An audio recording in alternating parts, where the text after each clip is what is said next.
Evangelho de João, capítulo 15. Vamos ler do verso 1 até o final do versículo 8. Vamos ler todos juntos esta passagem da palavra, começando no versículo 1 indo até o final do versículo 8, capítulo 15 do Evangelho de João, diz assim, todos juntos: Eu sou a videira verdadeira e meu Pai é o agricultor. Todo ramo que, estando em mim, não der fruto, ele o corta, e todo o que dá fruto, limpa, para que produza mais fruto ainda. Vós já estáis limpos pela palavra que vos tenho falado. Permanecei em mim, e eu permanecerei em vós. Como não pode o ramo produzir fruto de si mesmo, se não permanecer na videira, assim nem vós o podeis dar, se não permanecerdes em mim. Eu sou a videira, vós os ramos. Quem permanece em mim e eu nele, esse dá muito fruto, porque sem mim nada podeis fazer. Se alguém não permanecer em mim, será lançado fora à semelhança do ramo e secará. E o apanham, lançam no fogo e o queimam. Se permanecerdes em mim e as minhas palavras permanecerem em vós, pedireis o que quiserdes e vos será feito. Nisto é glorificado meu Pai, em que deis muito fruto, e assim vos tornareis meus discípulos. Vamos orar. Senhor nosso Deus, obrigado, Senhor, pela Tua palavra. Obrigado, Senhor, pela mensagem divina. Mas, mais uma vez, Senhor, estamos aqui pedindo, suplicando, Pai, o auxílio do Teu Espírito Santo, porque ninguém, homem algum, Senhor, tem poder para ensinar verdadeiramente essa palavra, aplicando-a no coração do ouvinte, a não ser o Teu Espírito Santo, Pai. Mas o Senhor nos escolheu apenas como instrumentos, Pai. Então nos usa como instrumento nas Tuas mãos, Senhor, e faz o Teu propósito através da Tua palavra santa, Senhor. Obrigado por tudo. Ainda te peço, Senhor, pela saúde do pastor Herbert. Abençoa, Pai, esse Teu servo com essa carga, essa responsabilidade tão grande que ele tem de conduzir esse rebanho, Pai. Abençoa-o no seu leito ali de enfermidade, restaura a sua saúde de acordo com a Tua vontade, em nome de Jesus Cristo. Amém. Podemos assentar, queridos. Meus amados, antes de darmos início ao estudo propriamente, eu peço a oração dos irmãos pelo pastor Herbert, né? Os irmãos sabem que esse homem tem procurado conduzir essa igreja com zelo, né, com empenhado na palavra mesmo. Então, eu sei que as doenças, elas fazem parte da nossa vida, não é? Claro, acho que nunca houve um ser humano que não tenha adoecido. Pelo menos um adulto, né, que tenha chegado à fase adulta, não tenha adoecido na vida. Faz parte da nossa vida mesmo, desse mundo em que vivemos. Mas não esqueça que Satanás é um oportunista. Ele pode aproveitar esses momentos de fragilidade, sabe? E especialmente contra os ministros do Evangelho. Eu estava ainda agora lendo 1 Coríntios capítulo 7, eu acho interessante que o apóstolo Paulo, ele diz, com relação assim à oração dos das pessoas casadas, né? Ele dizia, eu permito que vocês deixem por algum tempo a relação íntima de vocês para se dedicarem à oração. Mas que isso seja por breve tempo, para que Satanás não se aproveite da vossa incontinência, não vos tente por causa da vossa incontinência, né? Então, volta a se ajuntar novamente. Satanás é assim, né? Ele vê a brecha e ele ataca, né? Até para fazer uma coisa santa, que é a oração, né? Então, orem pelo pastor, que o Senhor o proteja mesmo. João capítulo 15, meus amados, o versículo 1 e 2 diz assim, os versículos 1 e 2 dizem, eu sou a videira verdadeira e meu pai é o agricultor.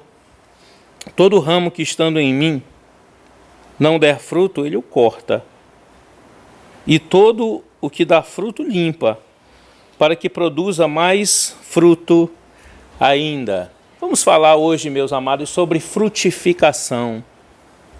Dar frutos. Todo o nascido de novo, todo crente em Jesus Cristo, ele necessariamente dá fruto. Necessariamente. Aqui a gente vê no versículo 5, diz assim, eu sou a videira, vós os ramos, quem permanece em mim e eu nele, esse dá muito fruto. Isso é uma verdade, né? Uma pessoa que é nascida de novo, uma pessoa que é verdadeiramente convertida, ela frutifica, sim, necessariamente, né? Você vê também ali em Marcos, vamos abrir a Bíblia nessas referências, né?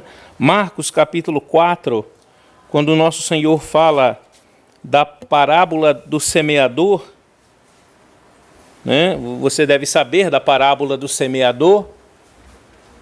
O semeador saiu a semear a palavra de Deus. E o Senhor vai explicar. Vamos pegar aqui a partir da explicação que ele dá da parábola, né? Ele diz assim, quando Jesus ficou... Marcos 4:10. Evangelho de Marcos, capítulo 4, versículo 10, diz assim, quando Jesus ficou só, os que estavam junto dele com os 12 o interrogaram a respeito das parábolas. E ele lhes respondeu, a vós outros é dado conhecer o mistério do reino de Deus, mas aos de fora tudo se ensina por meio de parábolas. E o versículo 14 ele diz assim, o semeador semeia, versículo 14, o semeador semeia a palavra, são estes os da beira do caminho, onde a palavra é semeada, e enquanto a ouvem, logo vem Satanás e tira a palavra semeada neles. Semelhantemente são estes os semeados em solo rochoso, os quais, ouvindo a palavra, logo a recebem com alegria, mas eles não têm raiz em si mesmos, sendo antes de pouca duração.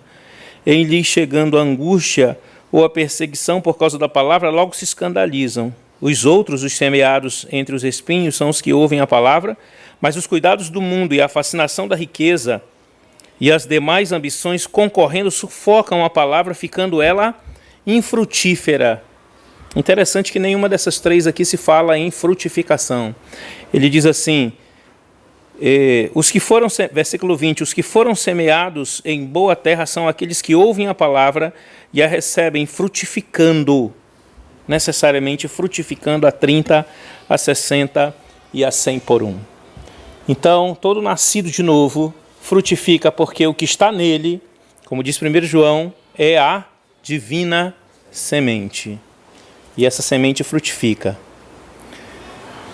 Vamos ver alguns desses frutos, então, né? A gente fala de frutos, de frutificação, mas vamos dar exemplos. Que frutos são esses? Apenas alguns exemplos, nós não vamos esgotar o assunto aqui, claro que não. Mas vamos ver alguns exemplos de frutificação.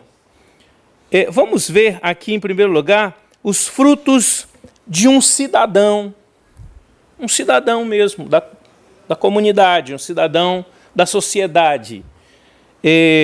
Lucas capítulo 3.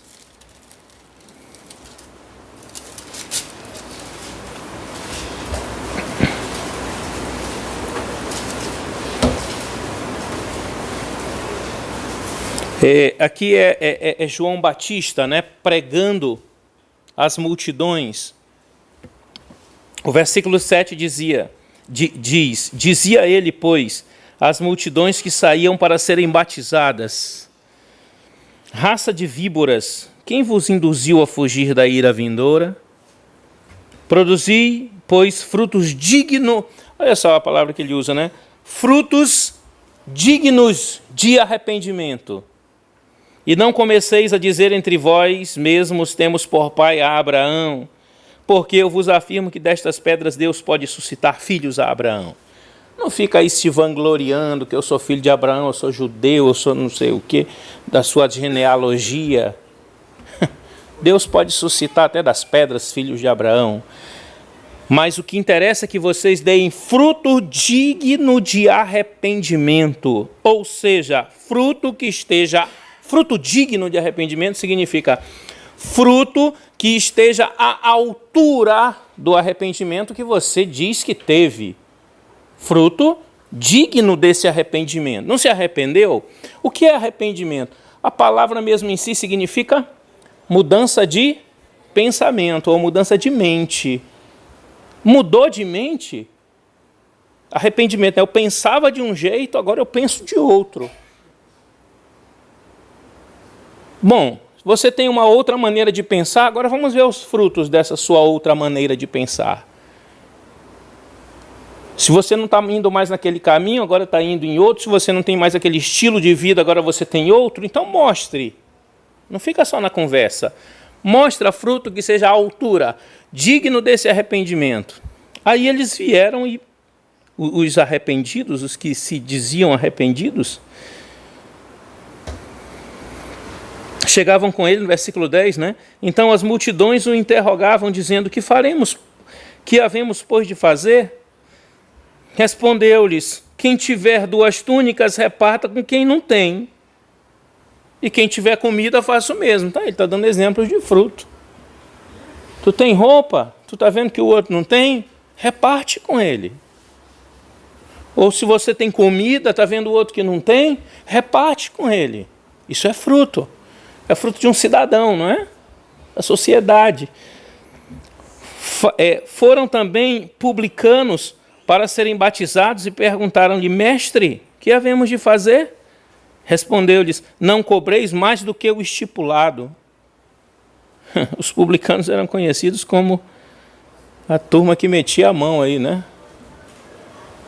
Eram cobradores de impostos, né? Só que cobravam mais do que era o devido. Cobre só o que é justo. Também soldados lhe perguntaram: e nós que faremos? E ele lhes disse: a ninguém maltrateis, não deis denúncia falsa, e contentai-vos com o vosso soldo. Tudo isso é fruto, meu irmão. É mudança que as pessoas vão ver na sociedade. Meus amados, nós vivemos em tempos de ebulição política aí, não é? Todo mundo quer um país melhor, não é? E está certo. Temos que investir na educação, é isso, tudo bem, está tudo no seu lugar, é isso mesmo. Mas sabe o que verdadeiramente transforma uma sociedade? É o Evangelho, que verdadeiramente transforma, não é? Eu sei que tem muito crente que vai para a política e eu não estou criticando quem vai para a política, que é crente, entendeu? Mas o Evangelho tem muito mais eficiência, muito mais eficácia para mudar a sociedade. Está vendo aqui? O cobrador de imposto mudou, o soldado mudou, né? Aquele vizinho que nem se importava com as pessoas mudou. E a história mostra sociedades que mudaram. O pastor Frederico conta a história de avivamentos, contava, né, a história de avivamentos aqui. Comunidades, bairros inteiros que mudaram através da pregação do Evangelho. Ele contava a história da cidade em Belfast, né, onde tinha o porto, o estaleiro, né, onde foi construído inclusive o Titanic lá, né? Ele dizia que o dono do estaleiro, os donos lá tiveram que colocar uma nota no jornal dizendo estão perdoados, com letras grandes. Por quê? Porque houve um avivamento naquela região. E lá era um estaleiro que empregava milhares de pessoas, né? E funcionários estavam indo lá, depois de convertidos, para devolver as coisas que eles tinham roubado. E não estavam deixando mais o pessoal trabalhar, né? Batendo na porta, olha, eu vim devolver aqui. Ele disse, aí os homens disseram, olha, estão perdoados, não precisa devolver nada, não. Esse é o Evangelho, meu irmão. Leia a história da igreja que você vai ver essas coisas. Deus transformando sociedades, muitas vezes de uma vez, assim, um período curto de tempo, né? Momentos que Deus resolve visitar, assim, algum ponto da terra, não é? E mudar a sociedade, mudar os costumes. Então aqui é o fruto de um cidadão. A sociedade muda e muda no coração, né?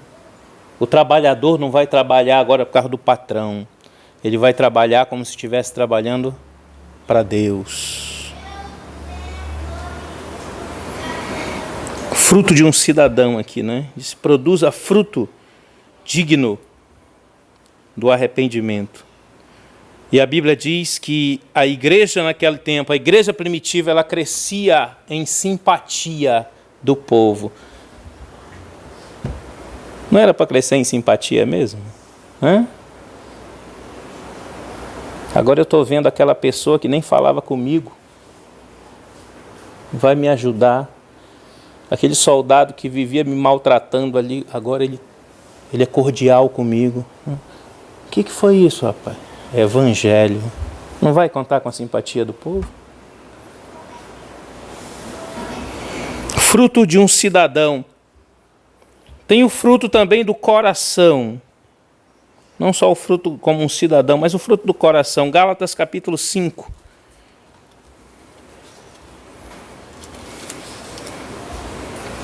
Versículo 22 e 23.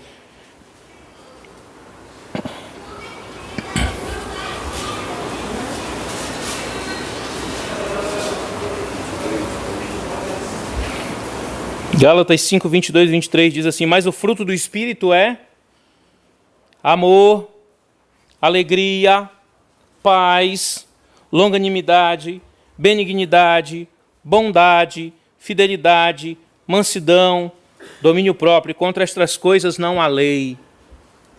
São os frutos do coração, não é? Amor. O que mais? Alegria. Não é nada do crente emburrado, né? Crente alegre. Não é verdade? O que mais? Paz. Paz. A paz interior. Não é porque tudo está bem, não, né? A gente canta aquele cântico, essa paz que eu sinto em minha alma, não é porque tudo me vai bem.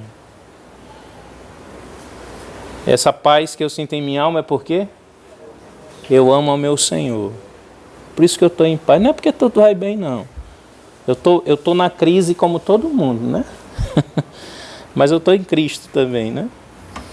E é essa paz que o mundo quer ver. Você está em paz quando está tudo bem, né? Estou em paz quando está com dinheiro no bolso, com saúde e tal.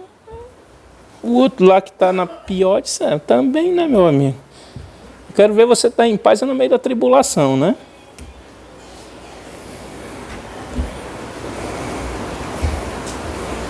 Uma vez o William Bolt, um homem que era de uma instituição chamada Exército da Salvação, né, que era uma entidade evangélica, mas que presta ajuda social, né? Ele chegou com um pastor e disse assim, pastor, ele e a esposa, né?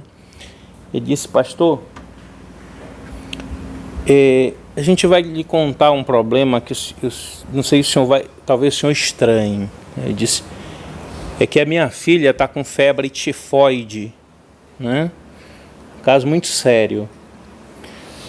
Mas a gente está achando estranho, eu e a mulher, que nós não estamos assim, não há preocupação no nosso coração. Aí eles perguntaram, será que a gente não ama a nossa filha, não? Olha a preocupação deles, né? Será que é falta de amor isso? Aí o pastor foi lá para Filipenses capítulo 4, versículos 6 e 7, né? Ele perguntou, vocês oram? Aí, constantemente, pastor. Pela filha de vocês? Sim. Aí a Bíblia diz, né? Em tudo sejam conhecidos diante de Deus as vossas petições pela súplica, pela oração com ações de graça, e a paz de Deus, que excede... Então tinha razão de dizer, pastor, a gente não está entendendo, né? Da onde vem essa tranquilidade? É por falta de amor a filha? Não. É a paz de Deus que excede todo entendimento, guardando o teu coração e a tua mente. Isso é fruto, irmão. Amor, alegria, paz, longanimidade, paciência, né? Benignidade, fazer o bem, bondade, né? Benignidade seria a prática, a bondade é o sentimento, fidelidade, mansidão, não é aquela pessoa que morde, né? Tem pessoa que morde, né? Tem pessoas que a gente tem que chegar com ela com espírito de desarmador de bomba, né? Com cuidado, né? Será que eu corto esse fio aqui? Qualquer palavra que você fala, se ela interpretar errado, pronto, explodiu. Mas a Bíblia fala aqui de mansidão. O que mais? Domínio próprio, né? Contra estas coisas não há lei. Pode fazer à vontade essas coisas aqui, que você nunca vai ter o perigo de quebrar a lei fazendo essas coisas. Não tem lei contra essas coisas. Pode usar e abusar dessas coisas, que nunca você vai quebrar a lei fazendo isso, não. Não há lei contra essas coisas. Frutos de um cidadão, frutos do coração. Temos também os frutos de comunhão. Efésios 4. Frutos de comunhão. Efésios 4. Até o final do livro, né? Ele vai falar desses frutos aí. O fruto do relacionamento entre as pessoas, entre os irmãos, né? O versículo 17, Efésios 4, 17 diz assim, isto, portanto, digo e no Senhor testifico que não mais andeis como também andam os gentios na vaidade dos seus próprios pensamentos, obscurecidos de entendimento, alheios à vida de Deus por causa da ignorância em que vivem, pela dureza do seu coração, os quais, tendo se tornado insensíveis, se entregaram à dissolução para com avidez cometerem toda sorte de impureza. Mas não foi assim que aprendestes a Cristo, se é que de fato tendes ouvido e nele fostes instruídos segundo a verdade em Jesus. No sentido de quanto ao trato passado, vos despojeis do velho homem que se corrompe segundo as concupiscências do engano, e vos renoveis no espírito do vosso entendimento, e vos revistais do novo homem, criado segundo Deus, em justiça e retidão procedentes da verdade. Aí ele vai começar, já que aconteceu isso aqui com você, agora ele vai começar a falar dos frutos, né? Por isso, deixando a mentira, fale cada um a verdade com o seu próximo. É os frutos de comunhão, né? Deixa a mentira e fala a verdade com o teu próximo, porque nós somos membros uns dos outros. O meu olho não pode mentir para a minha mão, não é? Toca ali que não está quente não, né? Não pode. Tem que estar em harmonia, né? Irai-vos e não pequeis, não se ponha o sol sobre a vossa ira. Sim, existem os tempos, os momentos de indignação, mas isso não pode ser sem fim. Aquele que furtava, não furte mais. Antes, trabalhe, fazendo com as próprias mãos o que é bom, para que tenha com que acudir ao necessitado. Preste atenção, ele diz, tirando uma coisa, coloca outra, né? Aqueles frutos maus vão desaparecendo, agora frutos bons. 29. Não saia da vossa boca nenhuma palavra torpe, sim unicamente a que for boa para edificação. Não saia da vossa boca nenhuma palavra torpe, e sim unicamente a que for boa para edificação, conforme a necessidade, e assim transmita graça aos que ouvem. E ele vai falando aqui, tudo isso aqui são frutos. Aí entra pelo capítulo 5, não é? Versículo 3. Mas a impudicícia e toda sorte de impurezas ou cobiça nem sequer se nomeia entre vós como convém a santos, nem conversação torpe, nem palavras vãs ou chocarrices, coisas essas inconvenientes, antes, pelo contrário, ações de graça. Versículo 8. Pois outrora éreis trevas, porém agora sois luz no Senhor, andai como filhos da luz, porque o fruto da luz consiste em toda bondade, justiça e verdade. É os frutos de como aí você pode... Ele vai falar entre o relacionamento entre os irmãos, o relacionamento entre marido e mulher, entre pais e filhos, entre servos e senhores. Frutos de comunhão. Além dos frutos de um cidadão, além dos frutos do coração, dos frutos da comunhão, os frutos da contribuição também. Contribuir é fruto também. É fruto de uma pessoa que é transformada. A contribuição também é fruto. Eu fico bem à vontade de falar isso aqui na igreja, né? Porque os irmãos sabem que nós não somos igreja aqui que está... Nós temos esse cuidado, né? De não tirar as ofertas em cultos públicos aqui e tal. Mas acreditamos em oferta? Oh, como acreditamos, né? Claro. Eu digo assim porque Deus tem nos abençoado com as ofertas. Né? Lá no João Paulo, uma moça passou um bom tempo começou a frequentar lá conosco. Aí ela chegou comigo e disse assim, pastor, eu posso falar com o senhor? Eu disse, sim, querido. Eu disse, o que é uma seita? Aí eu tentei explicar para ela, né, que era uma organização, um grupo, uma instituição que não prega a palavra de Deus verdadeiramente e tal. Aí ela deu um ar de riso. Eu disse, mas por que, minha filha? Ela disse, não, porque a igreja que eu frequentava disse que aqui é uma seita. Disse que aqui é uma seita. Eu disse, é mesmo, né? Eles disseram que aqui não tira oferta. Tu já viu que eles não tiram oferta? Isso é coisa de seita que não tira oferta. A gente não tira oferta nos cultos públicos, né? Aí eu expliquei, não, que nós acreditamos em oferta. Eu fiz questão de trazer um dia ela para os cofrinhos aqui, né? Para ela ver que nós acreditamos sim na contribuição. Mas a contribuição, meu amado, é um fruto do teu coração. Abra sua Bíblia em Filipenses capítulo 4.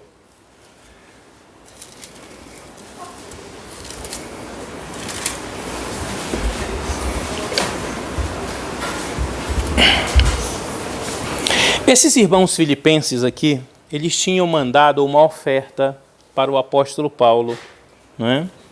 Foi uma oferta generosa. E ele, se você prestar atenção, a partir do versículo 10, ele vai fazer um agradecimento, mas ele é muito cuidadoso em fazer esse agradecimento. Não é? Olha o que ele diz. Alegrei-me sobremaneira no Senhor, porque agora, uma vez mais, renovastes a meu favor o vosso cuidado, o qual também já tinhais antes, mas vos faltava oportunidade. Digo isto não por causa da pobreza. Ele recebeu uma oferta generosa, mas ele estava agradecendo. Ele disse, eu falo isso não é por causa da pobreza, não. Digo isso não por causa da pobreza, porque aprendi a viver contente em toda e qualquer situação. Tanto sei estar humilhado, como também ser honrado. De tudo e em todas as coisas já tenho experiência, tanto de fartura como de fome, assim de abundância como de escassez. Tudo posso naquele que me fortalece. Eu posso passar por qualquer situação, porque Deus me dá força para passar por qualquer situação. Seja de fartura, seja de escassez.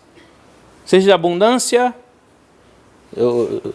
de fome, humilhação, exaltação, eu sei passar. Irmão, você sabe que é difícil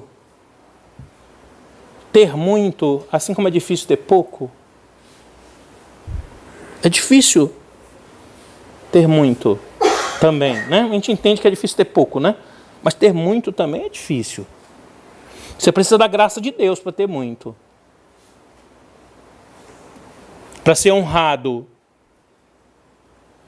também é preciso da graça de Deus. Eu estava vendo a história do rei Ezequias.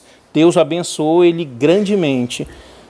E pela prosperidade dele, o coração dele se orgulhou, sabe? Mas ele reconheceu e se humilhou na presença de Deus. Foi um problema a riqueza para ele. E ele era um homem querido pelo povo. Foi um problema. A palavra de Deus diz que o homem é provado pelos elogios que ele recebe. É uma prova para ele também. Por isso, tem um escritor de provérbios chamado Agur, né? Ele e os seus filhos escreveram provérbios também. E ele faz um pedido interessante para Deus. Alguém lê, por favor? É Provérbios 19, 17. Ele faz 2 pedidos para Deus. O Agur, né?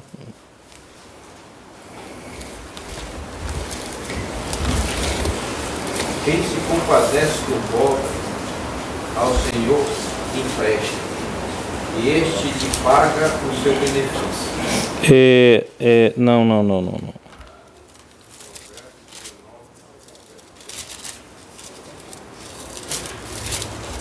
37.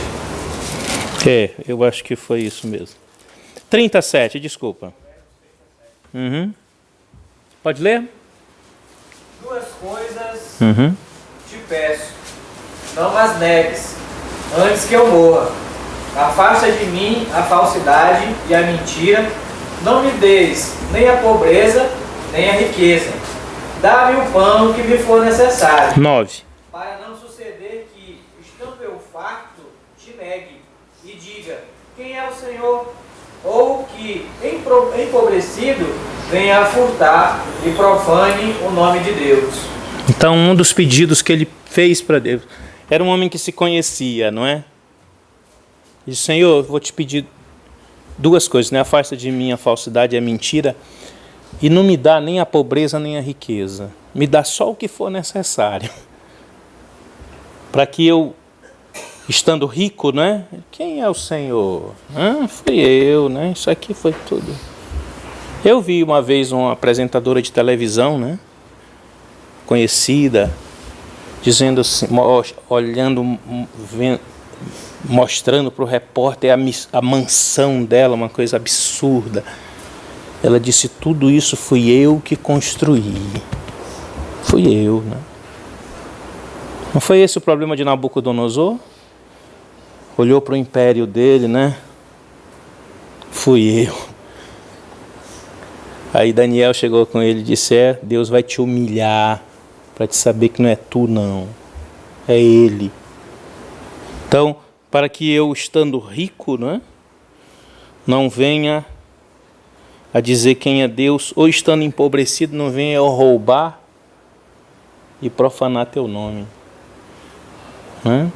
Mas o apóstolo Paulo diz que ele sabia, Deus dá força para ele passar por qualquer situação.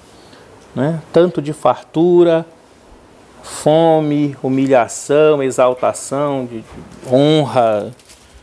Volte lá para Filipenses.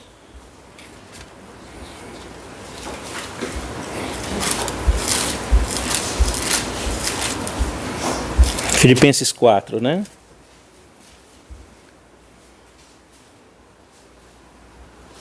Versículo 14. Todavia fizestes bem, associando-vos na minha tribulação.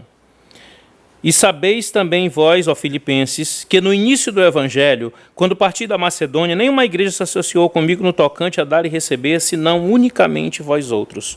Porque até para Tessalônica mandastes não somente uma vez, mas duas, o bastante para as minhas necessidades. Aí olha o que ele diz: não que eu procure o donativo, eu não estou procurando a doação de vocês. É claro que Deus usa o donativo para isso, para suprir a necessidade. Mas o que o apóstolo Paulo ficava feliz, ele diz: não que eu procure o donativo, mas o que realmente me interessa é o fruto que aumente o vosso crédito. É que vocês contribuindo, vocês estão, na verdade, frutificando. Eu fiquei feliz porque isso é fruto.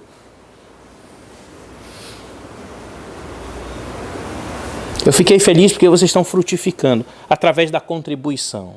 E interessante que ele diz assim: é o fruto que aumente o vosso crédito. É como se fosse, ele está colocando aqui como se fosse um investimento. É como se você estivesse fazendo um investimento num banco mesmo. Bom, é a palavra de Deus que diz isso, né? Veja 2 Coríntios, capítulo 9.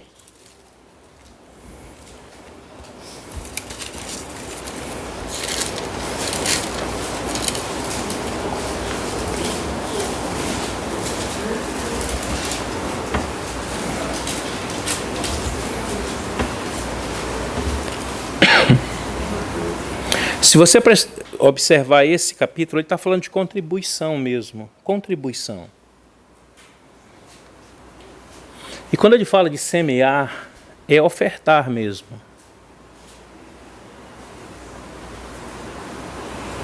Ele diz assim: isto afirmo aquele que semeia pouco. 9,6, 2 Coríntios 9,6. E isto afirma aquele que semeia pouco, pouco também ceifará. E o que semeia com fartura, com abundância também ceifará. Cada um contribua segundo tiver proposto no coração. Não com tristeza ou por necessidade, porque Deus ama a quem dá com alegria. É fruto. É fruto de alegria. Deus pode fazer-vos abundar em toda graça, a fim de que, tendo sempre e em tudo ampla suficiência, superabundeis em toda boa obra, como está escrito: distribuiu, deu aos pobres, a sua justiça permanece para sempre. Ora, aquele que dá semente ao que semeia, e pão para alimento, também suprirá e aumentará a vossa sementeira e multiplicará os frutos da vossa justiça, enriquecendo-vos em tudo para toda generosidade, a qual faz que, por nosso intermédio, sejam tributadas graças a Deus. A contribuição faz com que os outros que estão vendo glorifiquem a Deus. Ele diz assim, versículo 12, porque o serviço desta assistência, esse serviço de contribuição, o serviço desta assistência, não só supre a necessidade dos santos, mas também redunda em muitas graças a Deus. As pessoas vão louvar a Deus porque está vendo o seu fruto e o seu amor de uns para com os outros, né? Visto como na prova desta ministração glorificam a Deus pela obediência da vossa confissão quanto ao Evangelho de Cristo e pela liberalidade com que contribuís para eles e para todos. Aquele que recebe a oferta, né? Também glorifica a Deus, né? Nunca esqueço o pastor Nilo, né? Lá no Rio Grande do Sul, não, no Paraná, né? Era em Cascavel, né? Quebrou lá o telhado dele. E agora, Senhor? Chuva de granizo quebrou o telhado dele todo. E agora, Senhor? No outro dia, Senhor, uma oferta daqui, dos cofrinhos, né? Sem ninguém saber. Estava lá na conta, sem ninguém saber. Aqui. Estava lá. Oh, glória, né? Glória, Deus é glorificado com isso. Volte lá para João capítulo 15.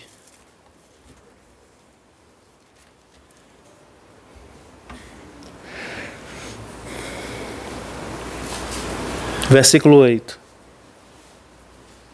Nisto é glorificado meu Pai, em que deis muito fruto, e assim vos tornareis meus discípulos.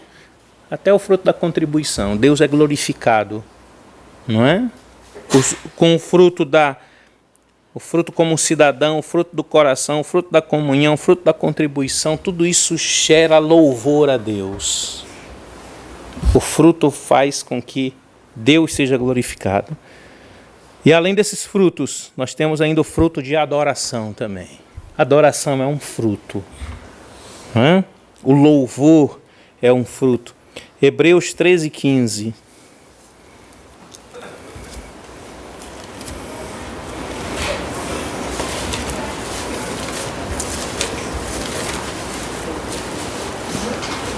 Alguém lê, por favor?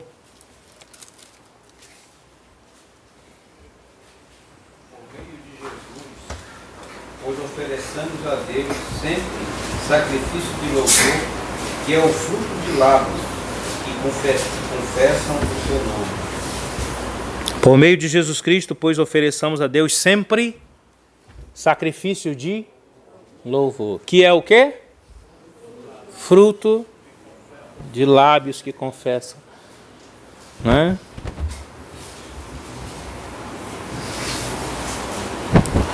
Vou falar algo, me desculpa, né? Às vezes eu fico preocupado, né, com pessoas que estão no culto e não abrem a boca para louvar, né?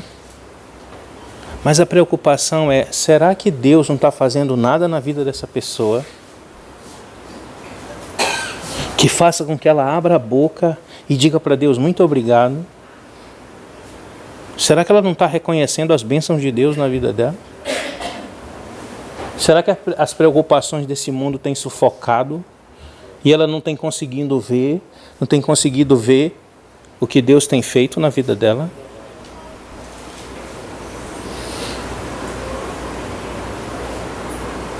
Essa é a preocupação, né?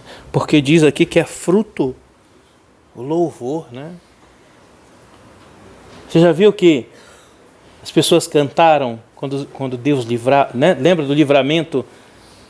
Deus abriu o mar vermelho, né? Primeira coisa foi o quê? Louvar a Deus, né? Quando Maria recebeu a notícia que no ventre dela seria gerado o Salvador, o que ela fez? Ela cantou, ela louvou ao Senhor. Simeão, né? Quando louvou ao Senhor. E tantos, né?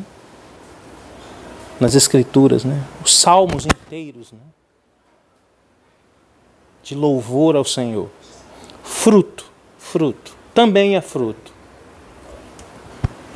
Frutos de um cidadão, frutos do coração, frutos de comunhão, frutos de contribuição, frutos de adoração.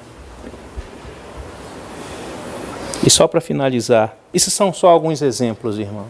Ninguém esgotou. Acho que nem arranhou aí o tema, né, da frutificação. Mas olhem, volte lá para o capítulo 15 de João.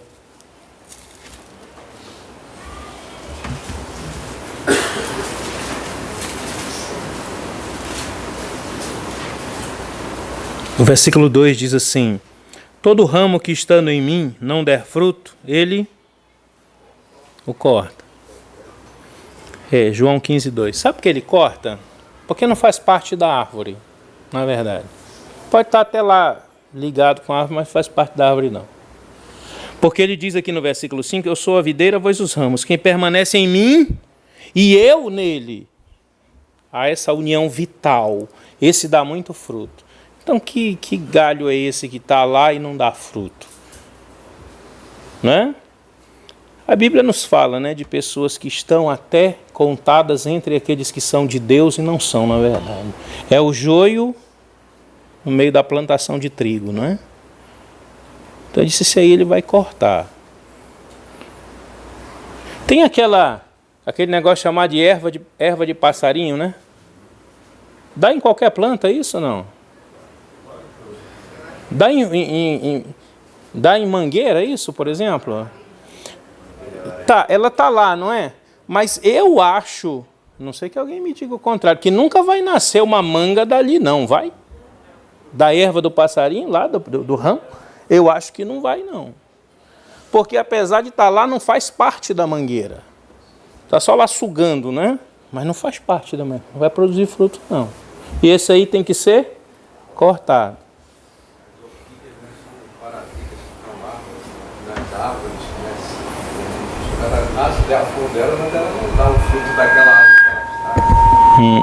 A orquídea é parasita, mas ela é tão bonita, né?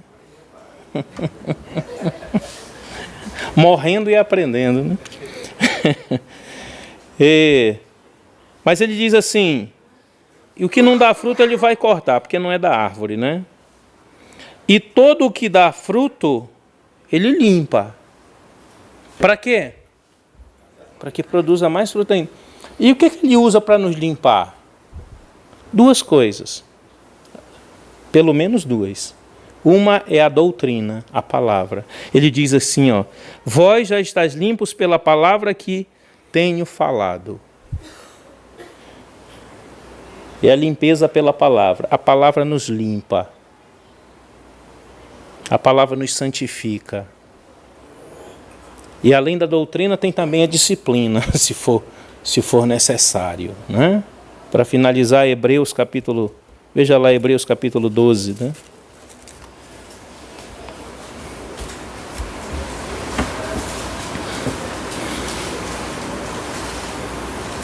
Versículo 4. Diz assim, ora, na vossa luta contra o pecado ainda não tendes resistido até ao sangue, que estáis esquecidos da exortação que como a filhos discorre convosco. Filho meu, não menosprezes a correção que vem do Senhor, nem desmaies quando por ele és reprovado, porque o Senhor corrige a quem ama e açoita todo filho a quem recebe. Dizem que Deus é brasileiro, né? Então ele podia estar preso, porque agora tem a lei da palmada, né? Que você não pode... Ele diz que ele açoita. É para a disciplina que perseverais. Deus os trata como filhos, pois que filho há que o pai não corrige? Hoje um monte de filho ia poder levantar a mão, né? O meu não me corrige, não. Mas o normal é que corrija, né? Mas se estáis sem correção de que todos se têm tornado participantes, logo sois bastardos e não filhos. Além disso, tínhamos nossos pais, segundo a carne, que nos corrigiam e nós os respeitávamos, não havemos de estar em maior submissão ao Pai espiritual e então viveremos, pois eles nos corrigiam por pouco tempo, segundo melhor lhes parecia. Deus, porém, nos disciplina para aproveitamento, a fim de sermos participantes da sua santidade. Toda disciplina com efeito no momento não parece ser motivo de alegria, mas de tristeza. Ao depois, entretanto, produz fruto pacífico para aos que têm sido por ela exercitados, fruto de justiça. Então ele pode nos limpar através da disciplina também, da palavra e da disciplina. Então, meus amados, vamos permitir que Deus nos limpe e que Deus nos faça frutificar para a glória dele. Para a glória dele. Vamos orar. Senhor nosso Deus, muito obrigado pela tua palavra. Obrigado, Senhor, porque que milagre, Senhor. O Senhor, como diz a tua palavra, pega uma oliveira brava, Senhor, e transforma numa árvore do Senhor. Transforma, Senhor. Tira todos os frutos maus e nos permite produzir bons frutos. Nos ajuda a frutificar cada vez mais, Senhor, para a glória e para a honra do teu nome. Em nome de Jesus, amém. Eu disse oliveira.